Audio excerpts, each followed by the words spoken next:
교재 우리 성경 강론 박용기 저 성경 강론 18권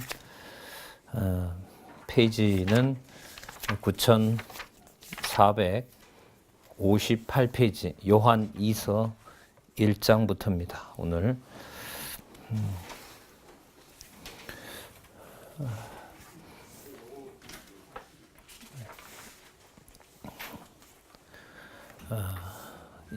양쪽 가로 2라고 벌써 나오니까요. 네, 잠깐만. 요것만. 예.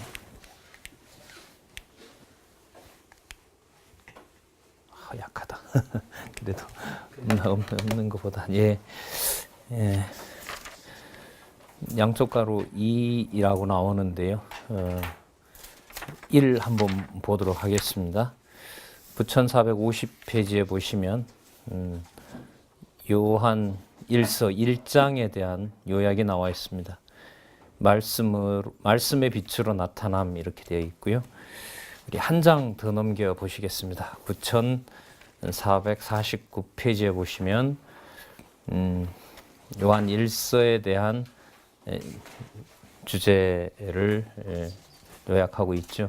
그리스도에 대한 확증 이렇게 나오고요.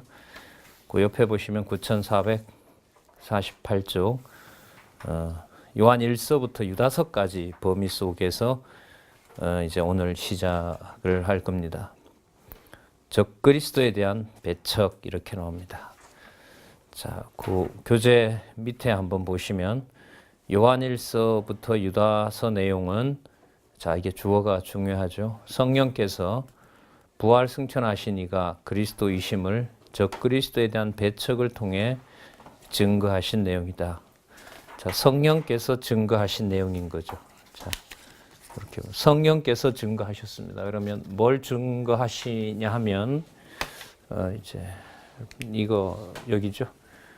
성령께서 오늘 저희들 여기잖아요. 여기 세속주의에 대한 배격 오늘 적 그리스도의 배척 이렇게 됩니다. 그러면 성령께서 적 그리스도를 배척하게 하십니다. 성령께서 적 그리스도를 배척하게 하시는데 왜 하시냐 하면 성령께서 자, 우리 눈에는 지금 보이지 않지만 반드시 오실 부활 승천하신 예수 그분이 바로 그리스도임을 성취하는 사건입니다. 이게 사건이라는 거죠. 저희들이 모인 게 아니라 오늘 우리가 들어가서 보겠습니다만은 오늘 우리 주로 목사님들하고 함께 있는 이 시간은 우주적 영원한 작정 섭리 속에 있는 사건입니다. 사건입니다. 자, 왜 그런 일이 벌어지냐 하면은요. 이제 이게 전체로 이제 이 구약으로 가면 바로 여호와께서 주로 이스라엘 남쪽 유다 백성에게 메시아를 언약했기 때문에 그렇습니다. 네, 메시아를 그 언약의 근거는 바로 영원한 언약 성취, 창세전에 근거를 두고 있습니다. 그렇기 때문에 오늘 저희들이 함께하는 시간의 의미는 바로 영원한 여호와 하나님의 작정, 언약 성취, 영원한 언약 성취의 계시가 됩니다. 이걸 우리가 짧게 여호와 계시라고 얘기를 합니다. 계시 아닌 게 없죠. 특히 이제 교회를 그리스도 주 예수 그리스도께서 머리 되신 교회를 통해서 지금 성령께서 바로 부활 승천하신 예수께서 교회의 머리 되신다는 사실을 우리는 사도행전 1장 12절부터 교회 창립, 그 다음에 교회 양육, 자, 바뀌었죠? 예, 교회의 창립은 단 1회입니다. 성령께서 세우신 예루살렘 교회가 창립이죠. 그리고 나머지는 전부 이제 설립으로 신학적 의미를 좀 구분을 이 저자가 이번에 하셨습니다. 창이라는 말은 뭐냐면 세상을 처음 만들었을 때 창하고 똑같습니다. 그러니까 교회를 계속 만드는 게 아닌 거죠. 교회를 계속 만드는 게 아니라 성령께서 시작하신 일이 이제 창립을 하셨으므로 계속 설립으로 이어지고 있는 것이다. 이렇게 보시면 됩니다. 그러니까 뭐 재창조론이다 이런 것들하고 연관이 된 신학적 문제를 고려해서 이 개념을 이번에 특별히 또 쓰신 것 같습니다. 저는 그렇게 이해합니다. 창립, 성령께서 주 예수 그리스도께서 머리 되신 교회를 예루살렘에 언약하신 대로 예루살렘 교회를 창립하신 거죠. 자, 거기에서부터 이제 그리스도 오실 때까지 다른 여러 교회들을 이제 설립해 가시는 걸로 봅니다. 그러니까 창자라는 의미가 하나님의 고유 권한에 두다 보니까 이 개념을 구분했다. 저는 이렇게 이해를 했습니다. 자, 그러면 여기 이제 한번 보시면서 우리 갈 길을 가도록 하죠. 교회 창립에 의한 성취로 교회를 창립해 주시고 교회를 양육하시고요. 그 다음에 교회를 무장시키시고 그 다음에 교회로 투쟁하게 하시고 교회 승리를 성취하시는 과정으로 확정되어 있고 이제 그 방향으로 가고 있습니다. 그러면 오늘 저희들 살펴볼 내용은 히브리서에서부터 시작한 교회 투쟁에 의한 성취. 그러니까 여기서 우리가 이 교회 투쟁이라는 게 내가 투쟁을 해야 투쟁이 되는 게 아닙니다.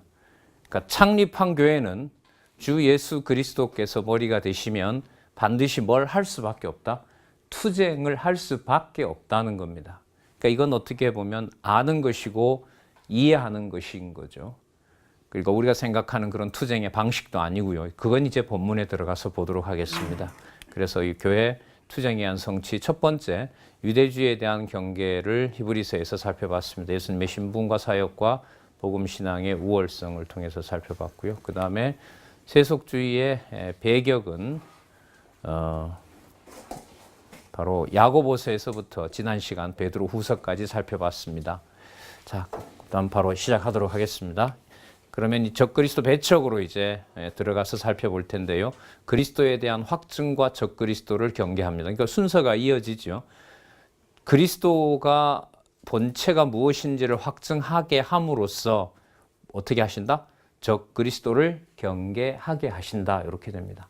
자, 그럼 우리가 지난 시간에 살펴봤던 부분을 잠시 이제 연결을 지어 볼 텐데요.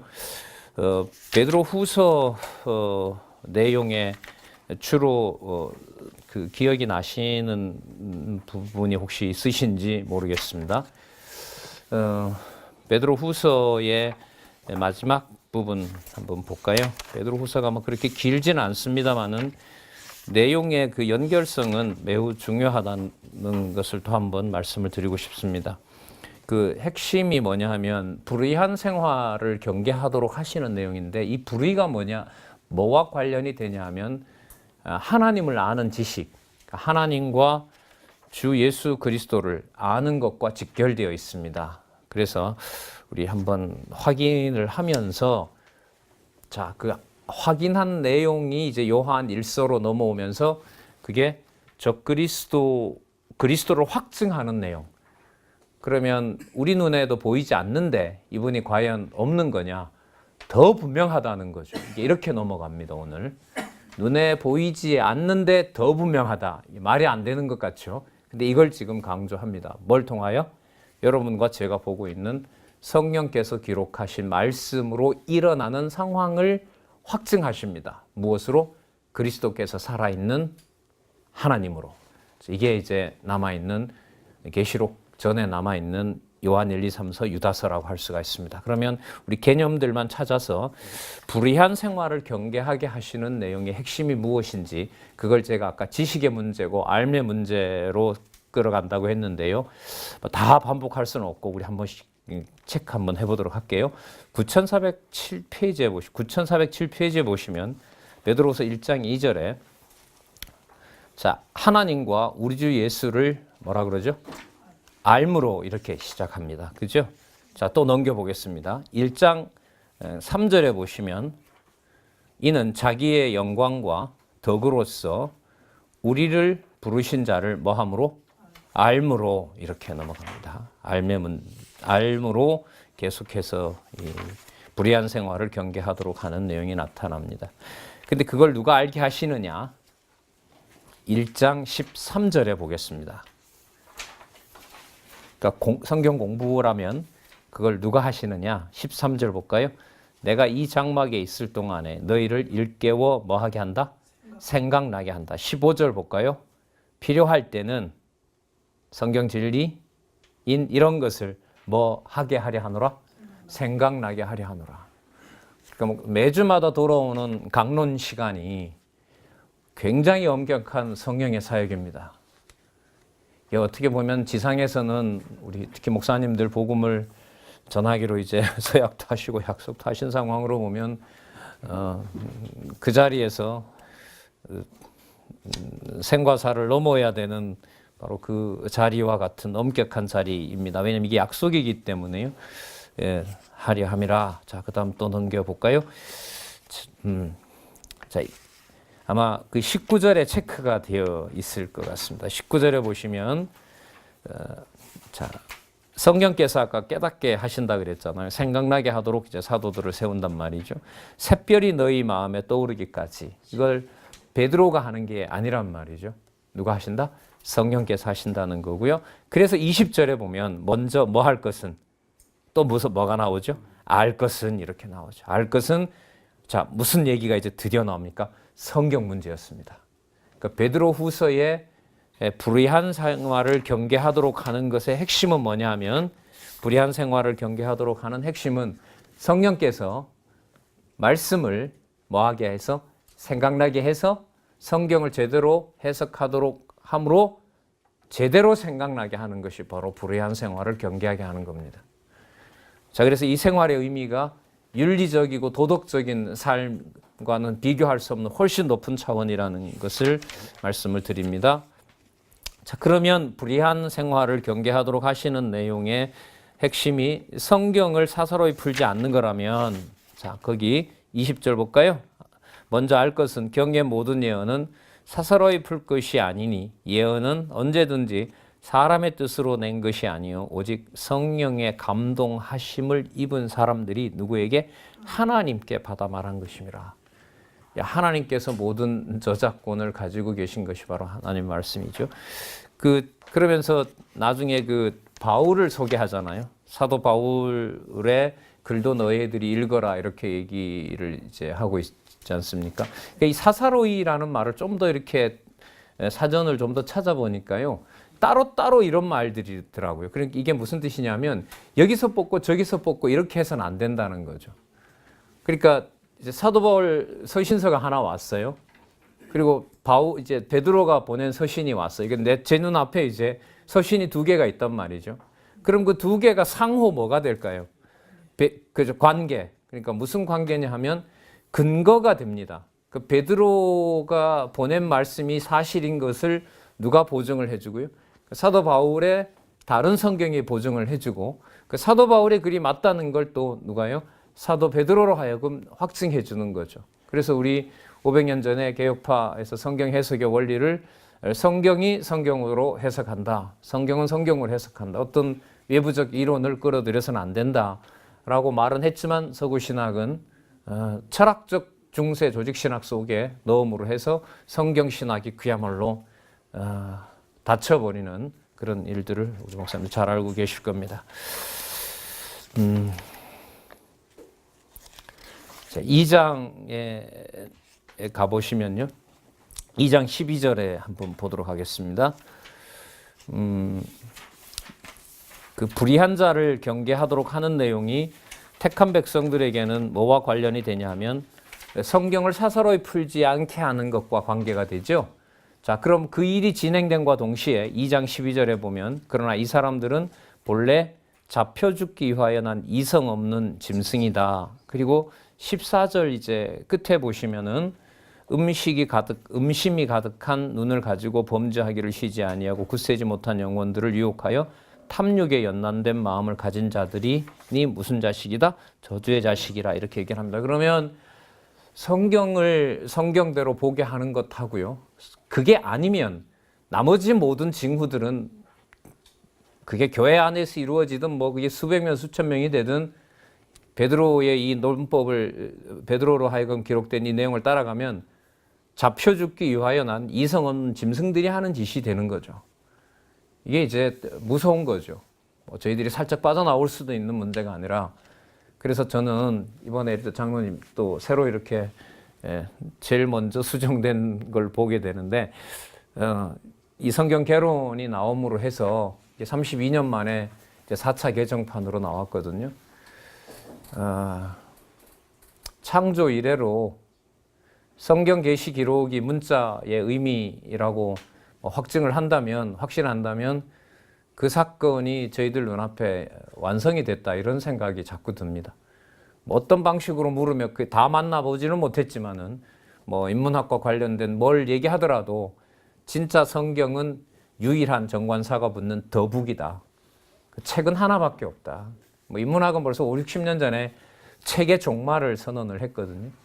근데 재밌는 게 유럽에서 책의 종말을 얘기할 때 그 근원이 뭐냐 하면, 성경이 난도질 당했는데 무슨 다른 책들이 근거가 있을 필요가 있느냐. 그러니까 어떤 단일 사상을 담을 수 있는 책은 존재하지 않는다. 이게 이제 철학자들이 벌써 한 3, 40년 전에 벌써 선언한 얘기들이죠. 자, 성경 기록과 관련돼서, 그리고 성경 해석과 관련해서 말씀을 좀 드렸고요. 계속 진행이 됩니다. 2장 20절에 보시면, 자, 만일 저희가 우리 주 대신 구주 예수 그리스도를 뭐함으로 알므로, 이렇게 또, 자, 21절 볼까요? 의의 도를 뭐한 후에, 안 후에 받은 거룩한 명령을 저버리는 것보다 알지 못하는 것이 오히려 저희들에게 나았다라고 하고, 22절에 보면 아주 속담을 아주 버리는 속담, 짐승에 비유한, 아까 잡혀죽 교회에서는 이성 없는 짐승이라고 했잖아요. 개가 토하였던 것에 돌아가고 돼지가 씻었다가 더러운 구덩이에 도로 누웠다 하는 말이 저희에게 응하였더라. 그러니까 그 성경 진리가 해석이 정확하게 되는 사건과 그 사건과 함께 뭐가 동시에 일어난다는 거죠? 차라리 안 봤으면 더 나을 법한. 그러니까 이게 유대인들이 점점 누구를 버리죠? 처음에 개종했던 자들이 예수 그리스도를 점점 버리고 그걸 전하는 사도 바울을 핍박하고, 결국 믿음의 주는 예수가 아니라 모세도 된다, 아론도 된다, 이렇게 해서 세속주의로 가게 되고, 이제 이게 약화된단 말이죠.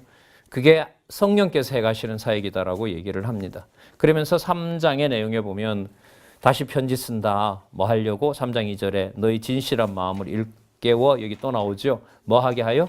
생각나게 하여. 분명합니다. 그리고 그 다음에 거룩한 선지자의 예언의 말씀과 또 이 예언의 말씀대로 약속대로 오셨죠. 주 대신 구주께서 너희의 사도들로 말미암아 뭐 하신 것이다? 명하신 것이라. 예, 너무 분명합니다. 그래서 그 다음 내용은 반드시 주께서 어떻게 하시느냐? 강림하셔서 심판하신다. 비진리가 득세하는 것이 바로 성경 진리가 확증되도록 하는 결정적인 증거다. 그래서 제가 아까 시작할 때 계시지 않는 그리스도가 분명히 계시다는 더 강력한 증거가 됩니다. 이런 말씀을 아까 제가 드렸잖아요. 그러니까 잡혀 죽기 위하여 난 이성 없는 짐승들이 비진리로 더 설치는 것이 무슨 배경이 된다는 거죠? 성경 계시 기록과 성경 해석이 완성되어 가는 증거가 되는 거죠. 우리 이런 생각은 이제 감히 하지를 못하죠. 우리는 복음을 그냥 많은 사람이 들으면 좋겠다고 하지만, 우리 중세 역사를 보면 1000년 잠궈 놓은 것이 진리가 거짓이어서가 아니라 비진리를 통해서 진리를 보존하게 하시는 방법이었다고 보시면 되죠. 그러니까 지금 한국 교회가 성경대로 가지 않고 있다, 이 말은 베드로 후서의 기록으로 보면, 그래서 우리가 성경 신학의 이 한눈에 성경을 다 볼 수 있는 이 사건 속에 우리가 있다는 말은 바로 한국 교회가 성경대로 가지 않고 있다는 그것 자체가 뭘 의미하느냐? 성경 진리가 거짓이 아니라 성경의 하나님의 말씀이 더 분명하다는 것을 보여주는 여호와 하나님의 계시 사건이 되는 겁니다. 이런 생각은 진짜 성경이 아니면 상상을 할 수가 없습니다.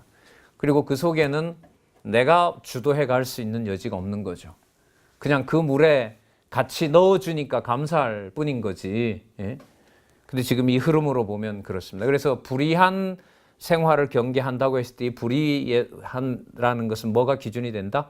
성령께서 지금 완성해 가고 계시고 우리 기준으로 보면 성령께서 완성하신 계시 기록에 대한 확정과 관련이 되고 그것을 다시 생각나게 한다는 말은 그것을 풀어서 가르치는 일과 연관이 됩니다. 뭐 직접적인 연관이 되는 얘기들이죠. 전부 다. 자, 그러면서 반드시 그리스도는 약속하신 대로 심판주로 반드시 오신다라는 내용을 말씀을 해 주시고요. 13절에 보시면 계시록에 나오는 개념이 벌써 여기서 나옵니다.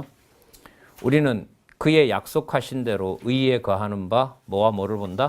새 하늘과 새 땅을 본다. 자, 그러면서 사도 바울을 소개하죠. 3장 15절에 우리 사랑하는 형제 바울도 그 받은 지혜대로 너희에게 이같이 썼고 이렇게 나옵니다. 16절에 보면 그 모든 편지에도 썼는데 그 중에 알기 어려운 것이 들어있고 억지로 풀려고 하다 스스로 멸망에 이르렀다. 그러니까 여러분은 잘 풀어야 됩니다. 이렇게 가시면 안 돼요. 이게 여러분은 조심해서 잘 풀어야 됩니다. 이게 아니라 여기에서 우리는 위로 올라가야 되는 거죠. 이 사역이 지금 누구 사역이다? 성령의 사역이다. 전달하는 사람은 뭔가 내가 강하게 만든 어떤 주장을 펼치고 싶지만 성경은 아닌 거죠. 따라서 성령께서 하나님의 말씀을 기억나게 하고 잡혀 죽기와에 난 이성 없는 자대로 심판하고 반드시 그리스도가 마지막에 오셔서 심판하고 그것을 우리가 사랑하는 동역자인 사도 바울도 이미 제시를 해놨고 사도 바울이 여러분 그 고린도 후서와 데살로니가 후서에서 뭘 얘기해? 종말론 얘기했죠. 반드시 일어나고 부활이 어쩌다 얘기했단 말이죠. 그러니까 그걸 이제 계산을 해서 언제 온다. 그 데살로니가 후서가 그런 거거든요. 그 말씀이었단 말이죠. 그런데 현혹시키지 않고 불의한 삶으로 가지 않게 하는 분이 바로 누구다? 성령이다. 이렇게 결론이 나야 됩니다. 이게 이제 성경 신학이죠. 성경 신학입니다. 그러니까 우리가 위로 올라간다 이 말이 범위를 넓혀가지만 주어를 여호와 하나님께서 자 그러면서 18절 같은 경우에 보면 자 17절에 그러므로 사랑하는 자들아 너희가 이것을 미리 알았은즉 그러니까요 모르는 걸 기억나게 하는 게 아니라요 이 성경은 이미 알고 있었던 것을 생각나게 합니다. 그러니까 이 그림을 보는 방법이죠. 이도표 여기로 볼까요? 이도표로 보는 겁니다. 그러니까 우리가 어떤 이 교회 시대에 우리가 살고 있는데 아 내가 성경에 이런 걸 몰랐는데 내가 지금 안다 이게 아닙니다. 이 베드로 사도를 통해서 기록한 내용은 여기 있는데 여기 내용을 생각나게 해주는 겁니다. 구약은 구약 이전에 있었던 창세전 복음서 사도 베드로가 썼던 기록 앞에 있었던 복음서 이런 내용들이 생각나게 하는데 궁극적으로 어디에 있는 기억을 떠올리게 해주시느냐 기억나게 하시느냐 바로 창세전 우리가 말하는 전통적으로 삼위 하나님의 영원한 존재 사역 능력이 꽉 차 있는 이 세계를 계시해 주시는 거죠. 그래서 지금 여기 보면 이미 썼다 이미 얘기했다 이 말을 자꾸 강조하는 이유가 없었던 얘기를 만들어내는 얘기가 아니라 이미 확정되어 있는 얘기를 여러분들에게 얘기를 하는 겁니다. 자, 그래서 18절에 보시면요. 오직 우리 주 곧 구주 예수 그리스도의 은혜와 저를 아는 또 이렇게 끝나죠. 저를 아는 어디에서? 지식에서. 이게 지금 1장에서부터 3장까지 오는 동안 계속 연관이 되어 왔고 성령께서 생각나게 하신다는 거였고 다른 사도들과 관계해서 공부를 해야 된다. 그리고 그걸 성령께서 확증해 가신다. 그래서 여러분들 이 보고 계신 의미분석 성경개론 이 구조와 도표 책의 의미분석 성경개론에 근거를 두고 이렇게 제작한 우리 프랭카드에서 우리가 한눈으로 지금 보고 있잖아요. 이게 이제 사건이라는 거죠. 사건. 인원과 상관없이. 뭐 목사님들도 마찬가지겠지만요. 주로 우리가 약속된 시간이 주일이고 또 다른 시간입니다만은 그 사건을 사도 지금 우리가 잠시 읽었지만 사도 베드로에게 성경 기록으로 가고 있는 이 중대한 사건에 대해서 얼마나 강조하고 있는지 살펴볼 수가 있습니다. 자, 아까 생각나게 한다 그랬잖아요. 그럼 생각나게 하는 것의 종점이 어디라고 말씀드렸어요? 어디라 그랬죠? 창세전요. 영원적 언약 성취. 영원한 세계에 있는 영원한 천국과 관련된 바로 이 부분이란 말이죠. 자, 바로 이 영역을 계시해 주시는 사건이 바로 이 지상의 교회란 말입니다. 그럼 이제 요한 1서로 넘어가면 지금 제목을 보시면은요. 요한 1서부터 유다서까지가 적그리스도에 대한 배척인데, 그럼 적그리스도의 배척을 왜 하게 하시냐 하면요. 성령께서 부활 승천하신 바로 그분이 바로 누구다? 그리스도다. 근데 이 그리스도라고 하는 존재는 우연히 생긴 걸까요? 창세전에 계셨을까요? 창세전 존재인 거죠. 에베소서에도 이렇게 지나왔고 잠언 8장 22절에서부터 31절에도 확인했고 여러 곳곳에도 있고요. 여기에서 여러분 이렇게 대비가 됩니다. 요한 1서의 본문 내용으로 가면 그 영생이 많이 나오고 사귐이 많이 나옵니다. 이게 요한 1서에 보면. 근데 지금 제목을 뭐로 잡고 있어요? 적그리스도에 대한 배척으로 잡고 있단 말이죠. 이 갭을 본문에 대한 반복을 통해서 이걸 좁혀가야 돼요. 근데 오늘 목사님 한 달에 이제 한 번 뵙기 때문에 시간이 좀 아깝긴 해도 좀 높아지면서 베드로 후서를 좀 이렇게 보면서 또 이렇게 요한 1서로 가잖아요. 요한 1서로 가는데 우리가 지금 생각하기에 저부터도 뭐 한 달 만에 만나니까 이제 며칠 전부터 이제 신경이 쓰이는 거죠. 그 앞부분을 어떻게 하고 이제 넘어가냐라고 했을 때 제가 드리고 싶은 말씀 뭐냐면 베드로 전후서가 8장밖에 안 되지만 그 흐름이 뭐가 나오는지 우리가 잘 많이 몰라요. 글쎄 저 혼자 모르는지 모르겠지만 내용이 적은 부분인데 그 부분에 무슨 사건을 그 다음에 다루느냐. 그래서 아까 베드로 후서의 성경 기록, 성경 해석과 관련된 내용이 나오고 암과 연관된 문제가 나오고 제일 마지막에 보니까 결국 구주 예수 그리스도를 생각나게 하려고 한다고 했다면 그게 요 베드로후서 3장 베드로후서의 핵심이잖아요. 그럼 그 내용하고 뭐하고 요한 1서하고 무슨 상관이 있느냐 이렇게 넘어가야 된단 말이죠. 성경신학은. 그럼 요한 1서에 시작하는 부분에 보면 자 이제 삼위 하나님에 대한 주어가 상당히 많이 나옵니다. 요한계시록까지 이제 막 나타나거든요. 이른바 영원하신 하나님의 계시인데 계시의 원천이 되는 어디로 다시 돌아가는 거죠. 새하늘과 새 땅이 결국은 창세전에 확증해 놓았던 바로 저 천국을 계시해 주신 거란 말이죠. 저로 다시 돌아가게 되는데 그 돌아가는 과정에 요한 1서의 본문으로 들어가면 영원하신 삼위 하나님과 그 다음에 사귐이 나오고 형제들의 사귐 속에서 뭐가 드러나느냐? 성부 하나님, 성자 하나님, 성령 하나님의 하나 되신 것이 그게 교회의 토대란 말이에요. 그게 지금 성도들에게 드러난다는 거죠. 그럼 그 드러나는 것을 뭐 하는 거예요? 반대하던 자들을 뭐라고 불러요? 그걸 적그리스도라고 그러고 그 본문의 근거에서 제목을 어떻게 붙여놨냐 하면 적그리스도에 대한 배척 이렇게 붙인 겁니다. 그러니까 본문에는 사귐과 사랑이라는 흐름으로 갑니다. 자, 사랑과 그걸 알게 됨으로써 그리스도의 교회를 해치는 적그리스도가 누군지를 누가요? 부활 승천하신 그리스도가 머리 되셔서 뭐 한다? 배척하신다. 투쟁하신다. 그걸 누가 또 깨닫게 하신다? 성령께서 무엇으로? 말씀으로. 베드로 후서에 얘기했던 대로. 제가 지금 여러 가지 말을 엮어버렸는데 다르게 말하면 그게 바로 여러분 우리가 올라가는 구조라고 보시면 됩니다. 제가 제 머릿속에는 그게 지금 위로 올라간 거였거든요. 자, 베드로 후서에서 요한이 1서로 가면 이렇게 연결이 됩니다. 말씀과 관련되고 또 적그리스도를 배격하게 하십니다. 누가요? 베드로 사도와 여러분 사도 요한의 글을 통하여 누가 하시냐면 성령께서 뭘 하시냐면 부활 승천하신 그리스도가 그 투쟁의 주체가 되신다는 사실을 히브리서에서부터 우리가 살펴왔습니다. 그걸 통하여 뭘 하려고 하시느냐? 따라서 부활 승천하시고 앞으로 장차 재림하실 그 예수께서 바로 창세전에 언약하신 메시아이고 구약에 언약한 메시아입니다. 따라서 오늘 우리가 앉아있는 이 시간은 우연도 아니고 그냥 우리끼리의 약속도 아니라 언제 작정한 일이 그렇게 되는 거죠. 겁나지 않을 수가 없고 신중하지 않을 수가 없는 거죠. 잘하고 싶다 해도 되는 것도 아니고 뭐 속된 말로 내가 다 손 놓는다고 해도 안 돌아가는 것도 아닌 바로 그 사건을 우리가 볼 수 있게 되는 거죠. 자, 그러면 요한일서 우리 1장에서부터 한번 살펴보도록 할게요. 먼저 9449에 보시면 무슨 말씀이라고 그러죠?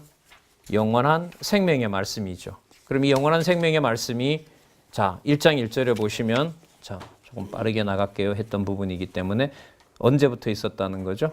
태초부터 있었던 생명의 말씀. 그러면 아까 베드로 후서에서 얘기했던 성경을 사사로이 풀지 않고 전체적으로 본다면 자, 목사님 이게 다 묶여지는 거예요. 자, 선지자들과 사도들이 창세기부터 예를 들면 계시록까지 다 썼어요. 결국 이 사도 바울이나 베드로나 사도나 다 썼던 이 글을 하나로 묶어버리면 이걸 통해서 뭐가 더 선명해지는 거죠? 영원적 제일 바깥 그림, 이게 선명해지는 거죠. 이걸 지금 여기서 뭐라고 그럽니까? 태초부터 있었던 말씀. 요한복음에는 태초에 뭐가 계시니라? 이게 지금 일어나는 겁니다. 그래서 우리 기재협에 이제 소속한 우리 목사님들도 오셔서 이번에 보셨지만은 그래서 이 단체가 사람 숫자에 신경을 안 쓰는 거구나. 왜요? 내 눈앞에는 한 명밖에 안 보이는데 그걸 지금 누가 어디에 연관된 사건이 일어난다는 거죠? 창세전 사건으로 보기 때문에 함부로 얘기할 수가 없는 거죠. 함부로 판단하기가 이제 멈칫하게 되는 겁니다. 자, 그 다음에 영원한 생명 2절에 나왔고요. 3절에 사귐이라고 동그라미 되어 있죠, 목사님들. 그죠? 3절 우리가 보고 들은 바를 너에게 전함은 너희로 우리와 뭐가 있게 하렴이라? 사귐, 코이노니아 많이 들어보셨죠? 코이노니아. 그럼 코이노니아가 이거 참 글쎄요, 조금 좀 더 아는 척 할게요. 자, 모든 성경을 사도들이 기록한 걸 다 붙였어요. 이제 창세기부터 계시록까지 다 붙였단 말이죠. 다 붙여놓은 것이 사사로이 풀지 않고 전체로 푸는 거예요. 이게 저는 의미분석 성경개론 이 사건이 벌어졌다고 보는 거예요.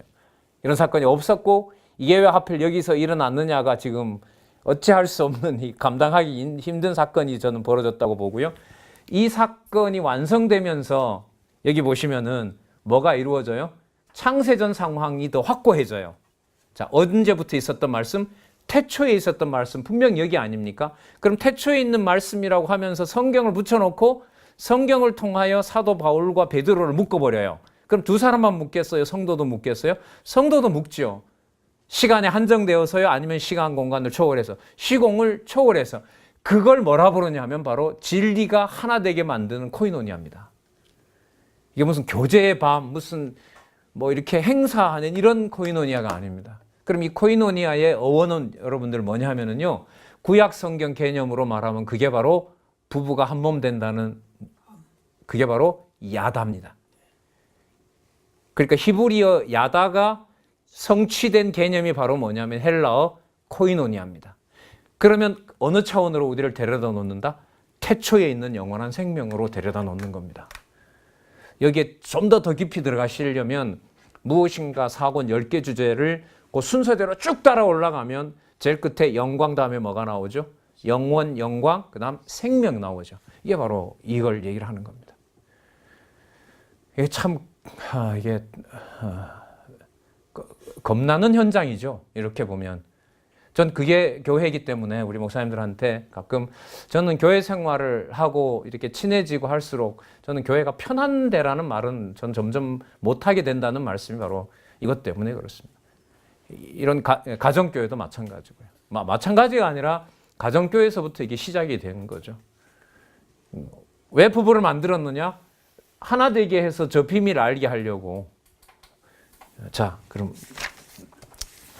사귐 또 나오죠. 1장 6절에 사귐이 있다고 하고, 자, 그 다음에 1장 7절, 자, 우리가 서로 사귐이 있고 그 아들, 자, 여기 또 개념 하나가 추가되죠. 누구의 피가? 1장 7절. 우리가 서로 사귐이 있고, 그렇죠. 그 아들 예수의 피가 우리를 모든 죄에서 뭐예요? 깨끗게 하실 것입니다. 이게 좀 신학적으로 중요한 개념이 되는데요. 지금 이 베드로 요한 2서, 1, 2서, 3서, 유다서까지가 적그리스도 배척인데요. 적그리스도 배척인데 배척을 우리가 하는 것이 아니라 택한 백성들에게는 뭐예요? 사귐이 있게 하는데 적그리스도가 그 사귐을 뭐 합니까? 깨려고 한단 말이죠. 무너뜨리려고 해요. 그럼 무너뜨리는 방법이 바로 뭐냐 하면 성경 진리를 제대로 전하지 못하게 합니다. 그럼 성경 진리를 왜 제대로 전하지 못하게 하느냐? 예수 그리스도께서 육신의 몸을 입고 이 세상에 오셔서 이룬 대사업을 뭐 합니까? 약화시키고 무마시키려고 하는 거죠. 쉽게 먼저 예를 들면, 아이고, 그 장로님 왜 이렇게 권사님 애쓰고 수고하세요? 그리스도의 남은 고난을 제 육체에 성경에 보면 이루라고 약속되어 있잖아요. 그래서 말씀 주신 대로 그렇게 합니다. 라고 얘기 딱 했어요. 그럼 적그리스도가 뭐라고 하냐면, 예수님 육체로 안 왔어요. 사람들이 기다리다 보니까 환상으로 본 거예요. 신학적으로 문제가 많이 되죠. 이게 가현설이잖아요. 너무 기다리다 보니까 천사를 보듯이 환상으로 봤지. 물론 이 시기가 벌써 90몇 년이 되니까요. 그렇게 기다린 환상을 본 거지 기다리던 것을 실제가 아닙니다. 그러면 뭐가 다 사라져요? 육신의 몸을 입고 주의 몸된 교회라고 하면서 뭐 하는? 그렇죠. 뭐 교제를 비롯해서 봉사하고 하는 일체 모든 생활이 또 부부 교회든 가정교회든 간에 주의 이름으로 하는 일이 전부 뭐가 돼요? 다 허공으로 분해돼 버리는 거죠. 적그리스도가 이걸 건드는 거죠. 그리고 뭘 모르게 해요? 뭘 못 가르치게 해요? 성경의 정확한 진리를 가르치지 못하게 하는 거죠. 그래서 여러분 예를 하나 들면 우리 시대의 자유주의 문서설 역사비평학은 예수를 어느 모양으로 몰아갑니까? 우리와 조금 질이 다른, 질은 똑같지만 조금 다른 뭐예요? 품격이 다른 도덕 선생님. 그 원천이 여러분 칸트거든요. The Kingdom of Heaven이 아니라 성경에서 원래 말하려고 했던 하늘나라는 The Kingdom of Heaven, The Kingdom of God, 하나님의 나라, 하늘나라가 아니라 The Kingdom of Moral. 무슨 왕국? 도덕 왕국이었다. 누구나 다 태어나는 날 때부터 가지는 그 양심을 잘 관리하면 예수가 추구하고자 했던 유대인과 비유대인이 함께 되는 나라가 만들어진다. 그걸 서구가 앞으로 주도해 가고 다른 사람도 배척하지 말고 영원한 평화를 이루자. 그 칸트의 책이 죽기 전에 썼던 책이 뭐냐면 영구평화론입니다. 자, 이게 그래서 이제 왕창 무너져 버리는 거 아니겠습니까? 서구 시대에서. 자, 그러면 1장 8절에 보시면 만일 우리가 범죄하지 아니하였다면 하나님을 거짓말하는 자로 만드는 것이니 또한 그의 말씀이 우리 속에 있지 아니하니라. 자, 이제 2장으로 넘어가서 살펴볼 텐데 여기서 정리가 하나 필요합니다. 그리스도께서 대속주가 되시려면 육의 몸을 가지고 있는 우리가 반드시 뭐가 돼야 돼요? 그리스도가 대속주가 되시려면 우리가 뭐가 돼야 돼요? 죄인이어야 되죠. 근데 여기서 이제 좀 생각을 더 해봐야 될 문제가 하나 있는데 잘 보세요. 자, 제가 이렇게 사귀고 우리가 진리 안에서 같이 수고합니다. 그런데 저 그리스도가 이제 치고 들어와요. 첫 번째, 그리스도 안 왔다. 그걸 이제 증명을 했습니다. 그러면 두 번째, 육신의 몸을 입고 온 거라 하자. 그러면 그리스도는 그리스도라 하더라도 당신이 죄인인데 어떻게 당신이 하는 일을 의롭다라고 어떻게 알 수가 있느냐. 실제로 교회에 또 문제가 많이 일어나고요. 초대교회부터 뭐 문제 안 일어난 교회가 있습니까? 다 점과 흠이 수두룩한데. 자, 그럼 거기에서 또 변증이 필요한 거죠. 내 능력과 내 성정으로 보면 누구 일을 한다는 것이 불경스러운 거다. 하나님의 일, 주 예수 그리스도의 일을 하는 것은 불경스러운 거다. 따라서 우리가 교제하는 것의 근본은 우리로부터 나오는 것이 아니라 누구로부터 나온다? 구주 예수 그리스도로부터 나온다. 자, 여기서 이제 또 들어가는 겁니다. 그 구주 예수 그리스도가 본인이 그렇게 한 것이 아니라 어디로 가죠? 창세전에 삼위 하나님, 영원하신 하나님께서 아버지와 아들 관계 그리고 성령의 뭐 됨으로 하나 되는 사건으로 이미 확정해 놓은 사건이 누구를 통하여? 형제들과의 사귐을 통해서, 형제들과의 코이노니아를 통해서 이 땅에 이루어지고 있는 것이다. 따라서 이 일이 누구 일이 아니다? 우리 일이 아니다라는 거죠. 이게 바로 2장으로 넘어가는 2장으로 넘어가서 이제 이 적그리스도를 배척하도록 하기 위해서 그리스도를 확증하는 것과 연관이 되는 거죠. 말씀 듣고 좋아서 서로 연합해서 진리 운동을 하지만 보세요. 사람의 의지가 들어가죠. 에너지가 들어가죠. 분명히 그 일을 한 사람이 언제 어디서 누가 했는지는 명확하죠. 근데 여기서 딱 이제 두 가지 문제가 생기는 거죠. 그 일이 의로운 일인지 불의한 일인지는 내 손을 떠나 있습니다. 그걸 누가 판단하냐 말이죠. 자, 성경은 여기에 대해서 밝혀주는 거죠. 누가 보증해 주신다? 뒤에 이제 나옵니다. 화목제물로 오신 바로 육신의 몸을 입고 오신 그리스도. 그럼 아까 육신의 몸을 입고 오지 않았다라고 하는 것에 저희는 아시겠죠. 성도들 간의 교제를 통하여 드러나는 영원하신 하나님, 이른바 성부, 성자, 성령 하나님의 존재가 확증되는 사건을 뭐 하기 위해서? 없애버리려고. 이게 바로 저 그리스도가 하는 일인 거죠. 그럼 다르게 말하면 성도님들 사이에서 일어나는 코이노니아, 진리 안에서의 교제는 어디로 올라간다고요? 창세전 영원하신 하나님의 이른바 삼위 하나님의 영존하시는 사역과 능력이 뭐 되고 있는 자리다? 계시되고 있는 자리다. 그 계시되고 있는 것의 근거를 우리에게 찾지 않는다. 누구에게 찾느냐? 바로 화목제물 대신 누구에게? 육의 몸을 입고 오신 구주 예수 그리스도께 찾는 겁니다. 그러면 이제 이렇게 정리가 되겠죠. 제가 예를 들면 제 몸을 다 던져서 하나님의 교회를 사랑하고 그들과 아름다운 교제로 제 삶을 끝냈다고 해요. 분명히 보더라도 그 인물의 핵심은 눈에 보이고 들리는 바로 그 사람일 수가 있겠죠. 그러나 요한 1서는 그걸 그 사람에게 두는 것이 아니라 어디로 넘기는 거죠? 그리스도의 화목제물, 육의 몸을 입고 이 세상에 오신 화목제물 된 사건을 확증해 주는 겁니다. 그럼 그리스도의 제사를 하나님이 안 받아줬다면 우리가 성경에 있는 그 고린도후서 13장 10절에 있는 대로 13장 3절이죠. 자기 몸을 뭐해도 불사름에 내어줘도 아무것도 아니게 되는 거죠. 그러니까 이게 이제 우리가 선택을 할 수 있는 여지가 우리에게는 없는 거죠. 그러니까 화목제물로 넘어가 버리면 그 화목제물은 위대함으로 보면 성부, 성자, 성령 하나님의 뭐죠? 통일되고 하나된 존재가 증명이 되는 건데 진리 안에 있을 때는. 근데 만약에 그게 아니라면 내 수고가 되고 그리스도를 따라서 했다는 것이 아까 고린도후서 같으면 뭐가 되죠? 아무것도 아닌 경우가 돼버린단 말이죠. 좀 아슬아슬하죠. 이게 어떻게 보면 인간적으로 보면 사건으로 보면 창세전에 있었던 영원한 사건이 성취된 건데 인간의 일로 본다면 이게 누구 일로 들어오게 돼요? 저 사람이 저렇게 많이 했으니까 저 사람이 위대하지라고 해서 누구의 일로? 인간의 일로 들어간단 말이죠. 그걸 그 사이에서 조심을 잘해서 선택할 수 있냐는 거죠. 선택할 수가 없는 겁니다.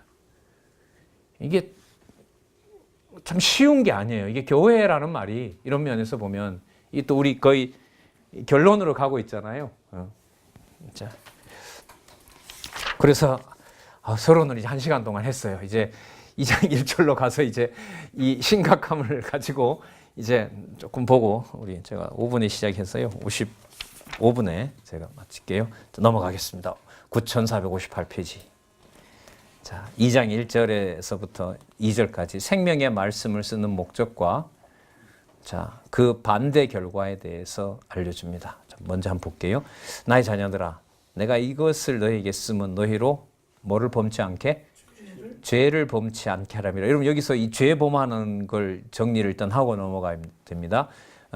죄를 범치 않게 한다라는 말은 뭐냐면 내가 죄인이 아니다. 내가 죄가 없다라고 하는 것을 없다라고 말하면 그게 뭐가 돼요? 그게 죄가 되는 겁니다. 그러면 화목제물이 필요가 없는 거죠. 그래서 여기서 말하는 죄는 뭐냐 하면 나는 뭐가 없다? 나는 뭐가 아니다. 나는 죄인이 아니다. 이렇게 되는 거죠. 나는 죄인이 아니다. 그럼 저 그리스도는 이 말을 좋아할까요? 싫어할까요? 좋아하죠. 그래, 맞다. 예수 끌어들이지 말고 네가 열심히 해라. 그냥 이렇게 되는 거죠. 그냥 교회 아는 분이니까 네가 소속한 교회니까 네가 열심히 해라. 그러니까 누굴 끌어들일 필요가 없다. 누굴 끌어들일 필요가 없다. 화목제물 대신 예수님 끌어들일 필요가 없다. 그럼 분명하죠. 성경을 성경대로 가르치면 그 몇 분 말 속에도 주 예수 그리스도가 수십 번 나올 수밖에 없는데 그 말을 성경을 안 하면 빼버리는 거잖아요. 그러면 누가 잘한다라고 독려할 수밖에 없어요. 잘하라고? 당신이 잘하라고 동의할 수밖에 없는 거죠. 여기서 바로 이 죄는 내가 뭐가 아니다. 난 죄 없다. 뭐 부분 신학적으로 말하면 부분 타락이다. 뭐다. 뭐 죄성이 없다. 원죄란 없다. 전부 여기에 관련되어 있는 거죠. 그래 맞다. 당신이 한다고 해라. 당신이. 자, 죄를 범하지 않게 하려면이라. 만일 그 다음에 나옵니다. 만일 누가 죄를 범하면 아버지 앞에서 우리에게 누가 있다? 대언자가 있다는 거죠. 그러면 뭐로 시작을 하게 되죠? 제가 죄인이로소이다. 우리 누가복음에 나오나요? 종보고 수고했다고 하니까 뭐라 그러죠? 저는 마땅히 할 것을 했고 저는 무익한 종입니다. 종입니다. 그런 거죠. 죄인이라야 의원이 필요하다. 병든 자에게라 의원이 필요하다. 이런 것처럼요. 만일 누가 죄를 범하면 아버지 앞에서 우리에게 대언자가 있으니 곧 의로우신 예수 그리스도라. 자, 2절에 나오죠. 저는 우리 죄를 위한 뭐가 됐다? 화목 제물이니 우리만 위할 뿐 아니라 온 세상의 죄를 위하심이라. 그러면 성도 생활에 교제가 일어나는 일에서 우리는 누가 주관하시고 누구의 존재를 기억하게 되는 거죠? 죄를 위한 화목 제물이 되신 누구예요? 의로우신 주 예수 그리스도 이렇게 되는 거죠. 근데 이 차이 엄청나다고 생각이 됩니다. 아, 저 집사님 참 잘하신다. 그렇게 생각이 돌아가게 되면 주어를 그렇게 써버리면 뭐가 다 날아가요? 죄인인 우리를 위한 화목 제물 대신 구주 예수 그리스도라는 존재는 거기서 사라지는 거죠. 그럼 저 그리스도는 어느 순간에 되겠어요? 보이는 사건에서 누구를 빼고, 자, 첫 번째 뭐임을 망각하고 죄인임을 망각하고, 그 다음에 그 죄를 씻어주신 결과가 죄를 위한 화목제물 대신 주 예수 그리스도가 지금 해나가시는 것이다라는 것을 생각하지 못하게 되면 뭐가 되는 거죠? 그게 적그리스도입니다. 그래서 우리 목사님들 몇 년이 왕래하시면서 보시겠지만 이 기지협이 참 냉랭하잖아요. 기분 좋은 멘트를 하지 않지 않습니까? 아이고 목사님 왜 안 나오셨어요? 제가 진짜 밥맛도 없고 어떻게 이러실 수가 있습니까? 목사님 자주 이 말을 안 하잖아요. 안 해요. 요쯤 돼서 나와야 될 말인데 그 말을 안 한다고요. 그 말을 하면 성경에 너무 중요한 핵심 명제들이 어떻게 돼요? 다 날아가요. 그래서 이게 사람 듣기 좋은 애드립 친다 그러죠? 젊은 애들 말로. 그런 말을 할 수가 없는 거죠. 그러니까 지금 이 서신서 후반부를 보면 분량은 구약보다 줄여놓는데요. 한마디 압축된 걸로 보면 뭐예요? 수십 장이 들어와 있는 구조예요. 그래서 이 서신서 부분이 분량이 적은 게 나중에 유다서도 똑같은데요. 유다서 가시면 이제 계시록 가기 전에 유다서의 배치를 우리가 살펴볼 거거든요. 거기 가면 이건 거의 뭐 낱말 하나 속에 거의 구약에 한 권씩 담아 놓는 듯한 복음서의 그 많은 내용도 압축해 놓은 듯한 그런 느낌을 받게 됩니다. 그래서 2장이 시작하는 내용, 말씀의 효능요. 로고스의 능력, 죄를 위한 화목제물이 되신 바로 의로우신 예수 그리스도, 그 존재의 확증을 성도들의 진리를 바탕으로 한 코이노니아, 교제, 사귐, 거기에서 확증해 줌으로 적 그리스도를 배척하도록 하는 내용이 여기서 나타나게 됩니다. 그래서 누가 하신다? 성령께서 창건된 창립한 교회가 뭐 하도록? 투쟁하도록 하신다.